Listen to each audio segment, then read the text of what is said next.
Hello views, welcome to DJMS Tamil channel. Mahanadi சீரியலுக்கான upcoming எபிசோட்ல காவேரி ஒரு பக்கம் எப்போ பார்த்தாலும் திட்டிக்கிட்டே இருக்க, இந்த வீட்டோட அமைதியே போயிடுச்சு அப்படின்னு பாட்டி ஒரு பக்கம் சொல்ல, என்னால தான் அமைதி போயிடுச்சா பாட்டி அப்படின்னு சொல்லிட்டு கங்கா கேட்க, ஆமாண்டி உன்னால தான் இந்த வீட்டோட அமைதியே போச்சு அப்படின்னு சாரதாவும் சொல்ல, ஏமா என்னால வீடு பார்க்க முடியாதுன்னு சொல்றீங்களா அப்படின்னு கங்கா கேட்க, என்னால என் பிள்ளைங்களை கூட்டிட்டு வந்து நடுத்தெருவில் நிக்க வைக்க முடியாது அப்படின்னு ஸ்ட்ரைட்டா சொல்லிடுறாங்க. நீ எப்படி நர்மதாவுக்கு ஒரு அக்காவும் அதே மாதிரி தான் காவேரியும், நீ எப்படி நர்மதாவை தடுக்கலாம் அவகிட்ட பேசக்கூடாதுன்னு?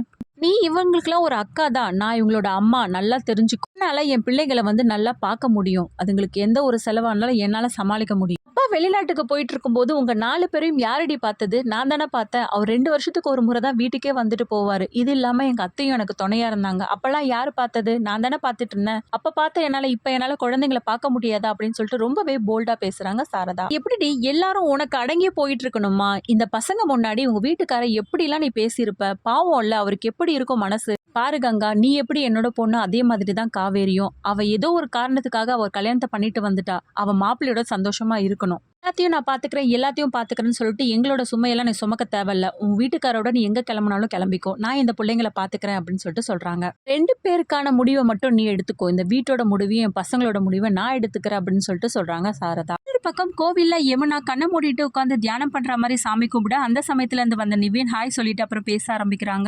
ஏன் ஒரு மாதிரியா இருக்க அப்படின்னு சொல்லிட்டு நிவின் கேட்க, ஒன்றும் இல்லைங்க, வீட்டுல கொஞ்சம் பிரச்சனை அப்படின்னு சொல்லிட்டு சொல்றாங்க. பிரச்சனை அது பாட்டுட்டு வந்துட்டு போயிட்டு தான் இருக்கும், அதுக்காக படிப்பெல்லாம் வந்து பாழாக்க கூடாது, நல்லபடியா படிக்கணும் அப்படின்னு சொல்லிட்டு அட்வைஸ் பண்றாங்க. அது மட்டும் இல்லாம இந்த கோவில்ல பிரசாதம் ரொம்பவே சூப்பரா இருக்கும் அப்படின்னு சொல்லிட்டு பிரசாதம் வாங்கிட்டு வந்து யமுனா கிட்ட கொடுக்குறாரு நிவின். ஓகே, நீ எப்படி போவ அப்படின்னு கேட்க, நடந்து தான் போகணும் அப்படின்னு சொல்ல, சரிவா நான் பைக்ல ட்ராப் பண்றேன் அப்படின்னு சொல்லிட்டு நிவின் கூட்டிட்டு போறேன் அப்படின்றாரு. பக்கம் காவேரியை பார்க்க வந்த நர்மதா வீட்டில் உள்ள நடந்த எல்லா சண்டைகளையும் பற்றி தன்னோட அக்கா கிட்ட சொல்கிறாங்க. பாரு கங்கா அக்கா கத்திக்கிட்டே தான் இருக்காங்க, இன்னைக்கு அம்மாவுக்கும் அக்காவுக்கும் பயங்கர சண்டை அடிச்சுக்கா. அக்கா எப்போ பாரு அம்மா கிட்டேயும் எல்லார்கிட்டயும் சண்டை போட்டுக்கிட்டே தான்க்கா இருக்கு அப்படின்னு சொல்கிறாங்க.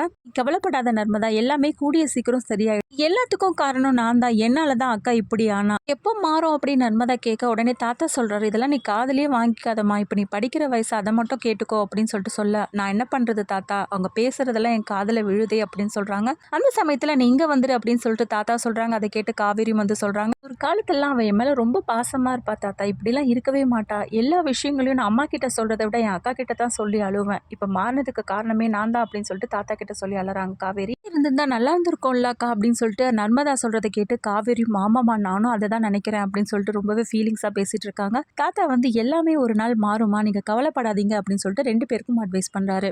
கங்கா 2 பேரும் ரோட்ல தனியா நடந்துட்டு வந்துட்டு இருக்காங்க. புலம்பிக்கிட்டே வராங்க, அம்மா எப்படி பேசிட்டாங்க, நான் அவங்களுக்காக தான் சப்போர்ட் பண்ணேன், இதெல்லாம் அவங்க புரிஞ்சிக்கவே மாட்டாங்களா அப்படின்னு சொல்லிட்டு. கங்கா அதெல்லாம் இருக்கட்டும், நீ அத்தை கிட்ட எப்படி பேசணும்னு நல்லா புரிஞ்சிக்க முடியுது, அப்ப நான் பேசுன தப்பு நீங்களும் சொல்ல வரீங்களா அப்படின்னு கோவப்பட, கங்கா நான் என்ன சொல்ல வரேன்னா, நீ தயவு செய்து நிறுத்து, நீங்க எதுவும் பேசாதீங்க அப்படின்னு சொல்லிட்டு, நீ மட்டும் பணத்தை எடுத்துட்டு போவோமா இருந்தா இந்த நிலைமை வந்திருக்குமா நமக்கு அப்படின்னு சொல்லிட்டு புலம்ப, அந்த பணம் யாரால வந்தது, எல்லாமே காவேரி ஏற்பாடு பண்ணத்தானே அப்படின்னு சொல்லிட்டு நியாயப்படுத்தி பேசுறாரு குமரன். அதுக்கப்புறம் வந்து கங்கா கோவப்பட்டு அங்கிருந்து கிளம்புறாங்க. இதோட இந்த எபிசோட வந்து முடிச்சிருக்காங்க.